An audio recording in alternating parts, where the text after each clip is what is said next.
Hi, my name is Charlotte, and I kind of just want to ramble about fragrances a little bit. This past weekend, one of my favorite brands had a surprise sale, and that led to me and my friend meeting up for brunch and kind of going over the different fragrances that we might want to purchase, which led to us talking about spring fragrances, yada yada yada. Long story short, I'm now very excited for spring coming and the different fragrances that I think I will be bringing into my daily rotation. And so I kind of just want to ramble about them. To be honest, when I first started my, as they say, fragrance journey, a couple of years ago, I didn't really understand why people would categorize different fragrances as like winter, spring, summer, whatever. But now that I've had a couple of years with some of my fragrances, I do understand, just because I've seen like how they perform in warmer weather versus cold weather, that kind of thing. And so I do have an idea of how like temperature or humidity or that kind of thing could affect the performance of my fragrances. That being said, I'm not really super strict. I'm not gonna say like, oh, I'm not gonna wear this fragrance because it's cold outside, for example. It's more like if I'm rushing out the door, I have in the back of my mind, oh, this might be an easy reach for this type of weather. That being said, I have been very much so in my warm and cozy bubble for the past couple of months, and I haven't been mad about it, but it is slowly starting to get warmer where I live. For context, I live in the US South, and it is very hot and very humid. Usually by April we're a ton of rain, and then after April it's hot. So yeah, I have been rambling about this so far, and so I'll get to the point of the video, which is me talking about my different fragrances that I'm excited to be wearing more often. I have 3 categories. The first one has fragrances that I have already started to wear in the colder weather. Just I love them so much, and I feel like they're good in both, but they do lean more towards the warmer weather.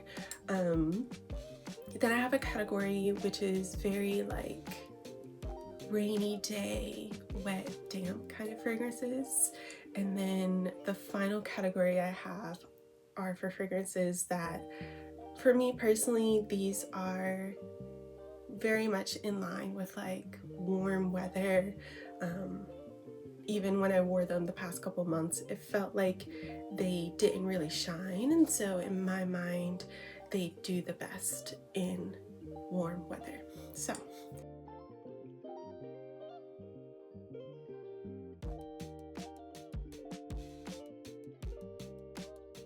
I'm going to get right into it. So, like I said, this first category is for the fragrances I've already been wearing that kind of, they work in cool weather, but they do the best, in my opinion, in warm weather. The first one is Philosykos from Diptyque. I really love this.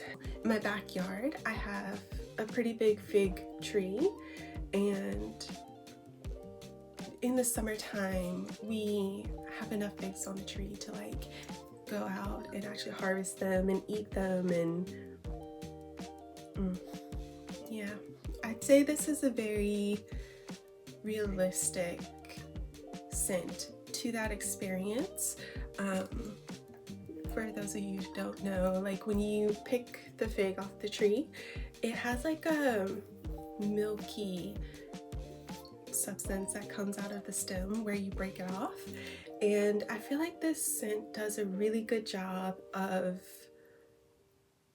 adding like that creaminess, but also that like green part of the leaf, and of course the fig itself.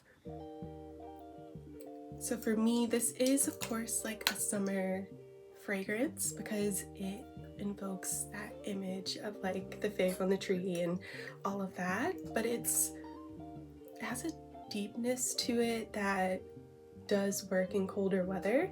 You just don't get all of the brightness until you enter those warmer temperatures, right? The next one, I don't know how to say the name of this brand, so I'm sorry. But I believe it's Officine Universelle, and this is the Tubéreuse scent. I love this for like daytime dates because it's very feminine but also light. I believe this is, like most fragrances have alcohol as their base, but I think this is a water-based fragrance, and so I just all around because it's such a pleasant scent, very floral, of course, because it's tuberose base, but I don't think it's ever too much because the water basedness of it makes it lighter, if that makes sense. Yeah. For me personally, I don't care too much about the masculine versus feminine, especially in the winter time. Like I wear a lot of tobacco and like leather and all that kind of stuff. I don't believe fragrance is restricted by gender, but there are certain scents that do invoke like masculine versus feminine, and I think it's important to recognize those so that you can choose one that matches what you're going for. And so for me specifically, that one in my mind is so good for like those days when you're wearing like a cute flowy sundress and you're like going on a picnic or a date or something, somewhere where it's outdoors and sunny and there's like a little breeze, and you know what I mean. So the next one I have is Cycle 001 by a brand called Maison, I believe. I have had this scent since I started my fragrance journey. I would say 4 years ago. This is technically my second bottle, or it's been refilled. So the thing about this one is that when it first came out, I think they only let maybe 100 or 1,000 people buy it, and then whoever bought it could get the refills. And so I have since used it and refilled it, and this is how much I have on the second refill. This is so nice. You have to like peppery scents. I believe this has pink pepper, which is one of my favorite notes, but it's a very bright and sparkly kind of scent. It's another daytime scent for me, especially in the winter time when it's like it's cold outside, but it's really sunny, so you still want to be outside. It is kind of a skin scent, so it's not going to project super far, but yeah, it's one of those my skin but better, but like a peppery version of it. I really, really love this, obviously, because I've already gone through one bottle, but I don't know if you can buy this from them. I think at one point they discussed making it permanent, but I haven't checked the brand out super recently. So that is Cycle 001. The next 2 or 3, I guess, are kind of gourmands. The first one is relatively new to me, so I'm still trying to get used to like where I like to wear it, when I like to use it, but it's in Dreams and Fairytales, the blueberry version from Source. Yeah, it's so beautiful, but I have to, like I said, I have to figure out how I like to use it, because there have been a couple of times when I've worn it and it's gone quite sour on my skin, but I don't think this is something I will be wearing in the high heat of the summer, because there's a depth to it, a warmth to it that I think in high temperatures will go a little cloying, but it's definitely blueberry and like vanilla. I wouldn't say this is like a blueberry muffin or something like that. I think more of like maybe a blueberry yogurt, like a Greek yogurt, because there's like a slight sourness to it, but I don't know, it's so hard for me to describe. I really enjoy this house because I feel like they have a lot of unique options, but I think I enjoy their house in the sense that like I enjoy the experience of exploring the options, but maybe not necessarily wearing them. But this one, I want to figure out how to wear it because I love it so much.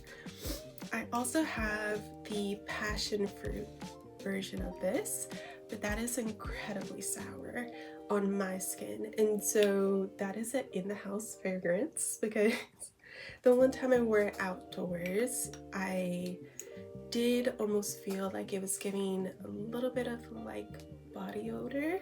I think just in like combination with moving around and like feeling a little bit sweaty, it was not something that helped with feeling like fresh or like bright. And so the passion fruit is I enjoy this scent, but I wear it in the house to enjoy it. The blueberry one is, I think, easier to wear outdoors, out and about, that kind of thing. I'm not super big on wanting to get a compliment for my fragrances, but I also don't want to offend anybody. And I do think the passion fruit is a little bit more difficult for me to wear like in my current environment, so it's sad, but it is what it is. The next one in this category is really popular, or it was really popular for a while, so I won't go too much into it. It's called Bake by Akro. Like I said, so many people have talked about this. It's like that lemon cookie territory. It's beautiful. It's also, of course, sour because of the lemonness of it, but I will say I do think as I'm getting closer to the warm months, I don't think I'll wear this as much, because it does have, as I mentioned with a couple of others, those warmer notes that on my skin go too warm in like heat, humidity, that kind of thing. And this one in particular does give more of a on my skin in situations where I'm sweating a bit more. It has almost a negative body odor, but in the colder months it adds such a brightness that is really, really enjoyable. Yeah, I'm going to miss this when it gets to the point where I'm like, okay, this is a bit much, but in that case I'll probably just wear it, like I said, in my house where I have AC. And the last one I have in this category is also kind of bitter, kind of sour. Oh God, I love this. This is one of my all-time favorite both brands and fragrances. So this is Bitter Splash. It's It's a citrus scent, and I think when it comes to citruses, there are maybe 3 categories. You have like your orange people, you have your grapefruit people, and you have your pomelo people. I am a pomelo lover, both eating them and smelling them. Sometimes lemon or orange goes a little bit cleaning supplies to me, and then grapefruit, of course, is bitter, but not in a way that I enjoy. Pomelo is like good balance of like sweetness and bitter, and I just love it. Of course, this has that sourness to it, that citrus element, but something Dries van Noten does really well is the layers of a fragrance. I will say, if you are interested in this, if you're interested in this house, sample it first. Not only because it is quite pricey, but the way this house develops on your skin has a huge role in how you might enjoy fragrance. I think the most popular one is okay. I'm not sure how it's pronounced. I'll put a picture up. It's the one with the white top and then the blue pattern on the bottom. That's a chestnut scent that everybody loves, but on me it goes a little bit mothball. I don't know how to say it where it doesn't sound rude, but on my skin it just doesn't work. But a lot of their other fragrances are just incredibly complex and beautiful, and they are a true experience. I think there are a lot of houses that, in my mind, things like, not all of them, but designers are often very popular because they create fragrances that are similar, that have had popularity, and I think the reason they do so well is because in smelling them you are already kind of familiar with the fragrance, and there's a comfort in that. And then there, on the opposite end, are houses where they are trying to at times tell a story or be more artistic or experimental in what they are creating, and I think this house falls in the latter category. And to be honest, a lot of my fragrances I enjoy the most fall into that latter category, just because I do like to have an experience, and I've noticed that I tend to tie my fragrances to either specific memories of my past or like my idea of a vibe or something like that. And that's not to say that a designer fragrance or those more easy to wear fragrances aren't nice. I have a couple in here, but I think usually at the start of my day I have an image of the feeling I want to have for the day or the experience I want to have for a day, and I almost always have a fragrance that I think would match. And because some of these are very unique, I think it's easier for me to immediately think of them. But if a fragrance has a more common scent profile, then in my mind I'm thinking of that scent profile, but I can't really choose which one. I don't know if that makes sense, but that's how my mind works with it. So that is my last in that category, and now we'll move on to the second one. So let me take a drink of water.